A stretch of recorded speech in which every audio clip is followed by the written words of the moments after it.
आप देख रहे हैं देश लाइव, देश की आवाज। यमन के हुतीज ने सारी दुनिया के मुस्लिम वर्ग में अपने कारनामों से एक खास जगह बना ली है। इन हुतीज का जो अंसारुल्लाह कहलाता है, इनका 8वीं शताब्दी में एक गौरवशाली इतिहास भी रहा है और ये बड़ा साम्राज्य चलाया करते थे। यमन के ये ज़ैदी शिया जहां 12 इमामों को मानते हैं, वहीं चारों खलीफाओं को भी एहतराम से देखते हैं।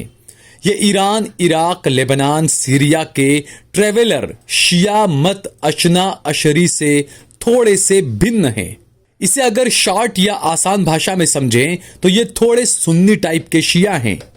इसी वजह से एक बड़े मुस्लिम वर्ग का समर्थन इन्हें मिलता रहा है और ज्यादा अब मिलने लगा है। और अमेरिका एंड कंपनी चाहकर भी डिवाइड एंड रूल वाली पॉलिसी खेल नहीं पा रहा है। अभी तक बहरीन का नाम सामने आया तो हुतीज लीडर ने बहरीन की जनता से कहा, देख क्या रहे हो, उतार फेंको ऐसी हुकूमत को जो यहूदियों के साथ है। वो सभी मुस्लिम देशों को बोल रहे हैं, हमारा साथ दो और यकीन रखो हम समुद्र में इन्हें वो मार मारेंगे कि शयालों के होश ठिकाने आ जाएंगे। जो किसी मजबूरी में साथ नहीं भी दे पा रहे हैं, वो मोरल सपोर्ट करें और बताएं कि कुटाई में कोई कमी तो बाकी नहीं रह गई है। हमने तैयारी पकड़ ली है और अब हम रुकने वाले नहीं हैं। हुतीज ने अरब देशों और खासकर यूएई और सऊदी अरब को भी खास वार्निंग जारी करते हुए कहा था कि जनाब ख्याल रखिएगा, हमारी दोस्ती और दुश्मनी में जमानत नहीं होती है। अगर हमारे साथ हो तो नजर आना चाहिए। ये मुनाफकत वाला स्टाइल अब ज्यादा देर तक बर्दाश्त नहीं किया जाएगा। इधर इजराइल और फलस्तीन की जंग के बीच ईरान पर भी लगातार प्रेशर बढ़ता जा रहा है।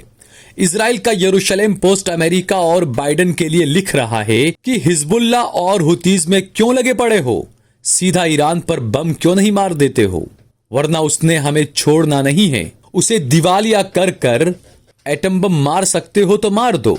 हकीकत तो यही है कि इजराइल पूरी तरह से बौखला चुका है, एक तरह से पागल हो चुका है। उसकी समझ नहीं आ रहा है कि कैसे क्या करना है। ये एक ऐसी खतरनाक जंग है जिसका ब्लूप्रिंट किसी के पास नहीं और कोई नहीं जानता कि इसका अगला कदम क्या हो सकता है। सभी तज्जिया निगारों के अपने अपने अनुमान और प्रिडिक्शंस हैं। ये जंग सामंती सोच और आम गरीब आवाम की भी जंग है।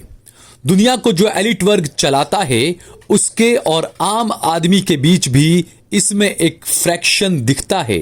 खुद अमेरिका में 53% यूथ यहूदियों और इजराइल के खिलाफ हो चुके हैं, क्योंकि उन्हें दिख रहा है कि कैसे ये लॉबी पूरे अमेरिकी लीडरशिप और उसकी मशीनरी को हैंडल कर रही है। ये कोई वर्ल्ड ऑर्डर नहीं था, बल्कि ये तो ज्यूश ऑर्डर था और इन यहूदियों ने पूरी दुनिया के मोए मोए लगाकर रख दिए हैं। आम लोगों के जन आक्रोश और अमेरिका की चापलूसी और चालबाजी यूरोप भी समझ चुका है। इसीलिए नाटो के पूरे देश साथ नहीं आ रहे हैं, बल्कि एक बिल्कुल करीबी 5 का सदस्य ऑस्ट्रेलिया इस अलायंस से बाहर जा चुका है। दूसरा फ्रांस भी इससे निकलने को तैयार बैठा है। तो अब अमेरिका और इजराइल के हाथ में बचा क्या है सिवाय अपनी साख बचाने के।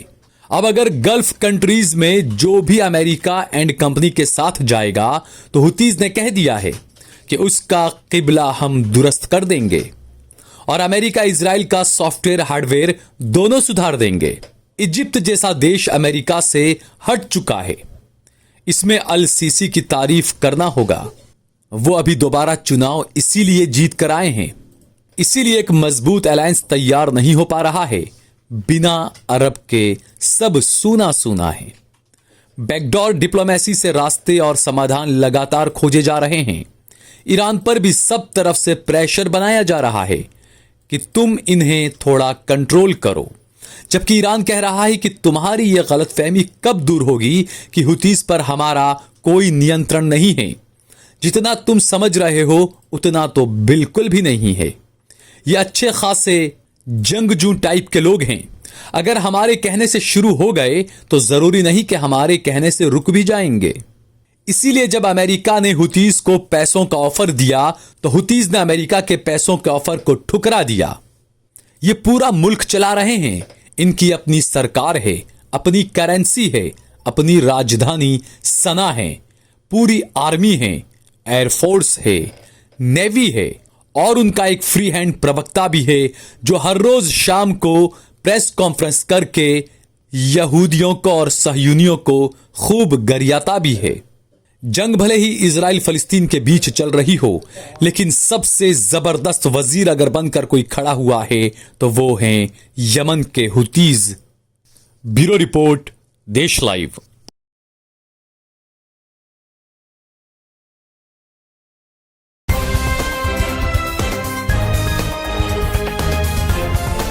देश और दुनिया की तमाम छोटी और बड़ी खबरों के लिए हमारे चैनल को सब्सक्राइब करना न भूलें और बेल का बटन जरूर दबाएं।